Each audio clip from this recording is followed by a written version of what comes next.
Mai bông ôn chỉ kỷ lục anខ្ញុំបាទឈ្មោះគ្រូសុកស្ពីនជាគ្រូនៃសាលាមធ្យមវិចិត្រសិល្បៈខ្ញុំបានធ្វើបទបង្ហាញនៅឧបករណ៍រនាតឯកដើម្បីចែកជូនដល់ក្មេងៗជំនាន់ក្រោយដើម្បីយកទៅរៀនតាមរនាតឯកតំណាងនៅស្ដេចនាគផ្លែរនាតឯកមាន21ផ្លែផ្លែនេះតំណាងចំការនាគតួរនាតតំណាងនៅខ្លួននាគពពែសងខាងនេះតំណាងនៅពពែនេះក្បាលនាគអញ្ចឹងហើយតំនាតឯកនេះបើនិយាយពីនាគគេហៅនាគឈ្មោលនាគឈ្មោលរនាតធំនាគញីអញ្ចឹងខ្ញុំធ្វើបទបង្ហាញការកាន់លំគុំដំបង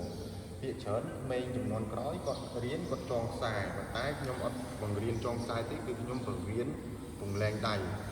ដើម្បីឲ្យយកចិត្តទុកដាក់បើយើងរៀនចងខ្សែក្មេងអាងថាគូ8ដល់ពេលអញ្ចឹងដល់ពេលហើយវាយករយៈពេលយូរនៅការហាត់ដល់អញ្ចឹងដើម្បីឲ្យក្មេងព្យាយាមយើងរឿងរៀនបង្រៀនប្រឡែងដៃអត់ចងខ្សែទេហើយក្នុងសំឡេងទាំងអស់ហ្នឹងវាមានតង់7សំឡេងដូចតង់ដូស៊ីឡាសហ្វាមីរ៉េដូអញ្ចឹងវាមាន7សំឡេងដូលើដូក្រោមអញ្ចឹងក្នុងការរៀនវាវាយគូ8ទាំងអស់ដូចយើងវាយកាមដំបងយើងរៀនគ្រឹះដំបងរបស់រនាតអញ្ចឹងយើងត្រូវកាន់លុងរៀនកាន់លុងដូចថាលុងនឹងអញ្ចឹងយើងត្រូវដាក់ផ្ងាដៃចេះយើងដាក់លុងចេះមកគឺយើងកាន់ចេះធ្វើម៉េចឲ្យលុងនោះចំពាក់កណ្ដាលកដៃហើយយើងកាប់ហើយយើងរៀនកាមគ្រឹះដំបងយើងគោះមួយនៃសំឡេងរនាតឲ្យដឹងថាយើងចេះស្ដាប់ហើយកុំឲ្យខុសគូឥឡូវយើងសាកទាំងអស់គ្នាឥ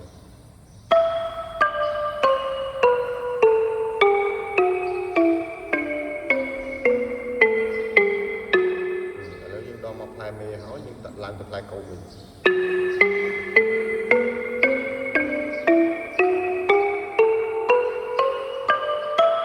្នឹងកាមទី1ហើយដល់ពេលយើងវាយកាមទី2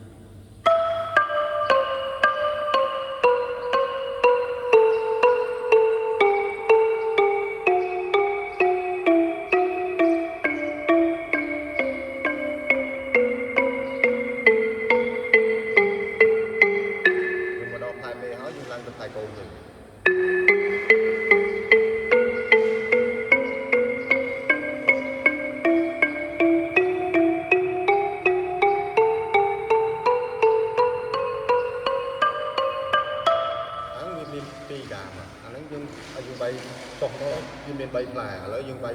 កាមទី3យើងវាយ4ផ្លែយ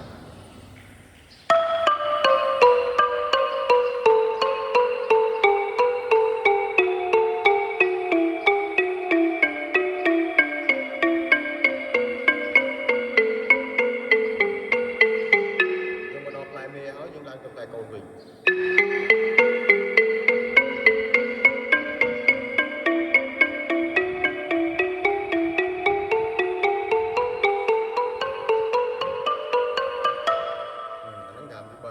យើងរៀនដៃរៀនរោដំបងយើងគោះមិនរោដំបងទេយើងត្រូវរៀនមួយចេះដូចថាយើងគោះរោផ្លែដូចំដូក្រោយយើងត្រូវតម្លាក់ប្រឆាំងគ្នាដៃ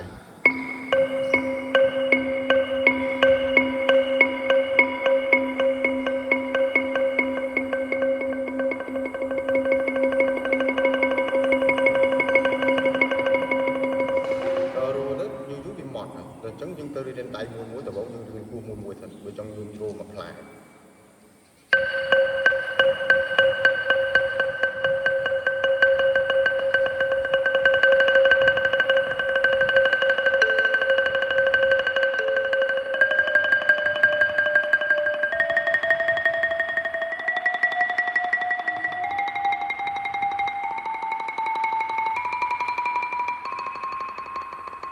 រៀនដៃដំបូងប៉ុន្តែគ្រឹះនៅមានច្រើនប៉ុន្តែខ្ញុំធ្វើបទបង្ហាញប៉ុណ្ណឹង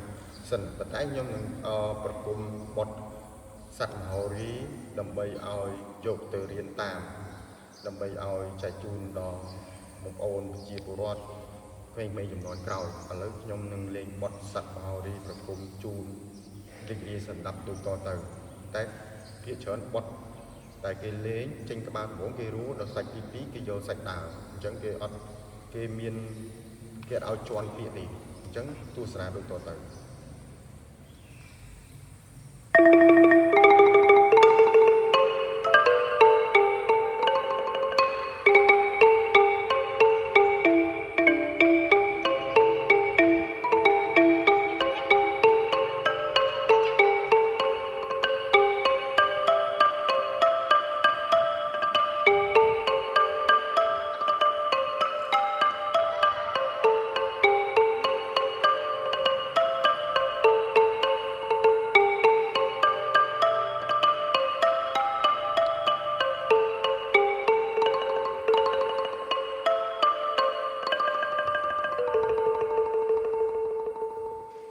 បទក្នុងបទនីមួយបទមួយជាន់គឺមាន2សាច់2ថ្នាក់ដល់អញ្ចឹងក្នុងមួយថ្នាក់ថ្នាក់ដំបូងយើងត្រូវចេញរੂហើយថ្នាក់ទី2យើងត្រូវចេញដើមយើងអត់មានលេងរੂទាំងអស់ទេឲ្យដឹងថាសាច់ភ្លេងផ្សេងសាច់ច្រៀងផ្សេងអញ្ចឹងខ្ញុំបានធ្វើបទបង្ហាញមកហ្នឹងដើម្បីឲ្យទៅយកទៅសិក្សាទាំងអស់គ្នាបើពេញចិត្តនឹងទស្សនាវីដេអូខ្ញុំchannel YouTube របស់ខ្ញុំនឹងធ្វើបទបង្ហាញនៅបទផ្សេងទៀតដើម្បីឲ្យបងប្អូនរៀនតាមអញ្ចឹងជួយគាំទ្រនឹង channel YouTube របស់ខ្ញុំបាទសូមអរគុណសូមជម្រាបលាជូនពរសុខហើយចម្រើនសុខហើយជា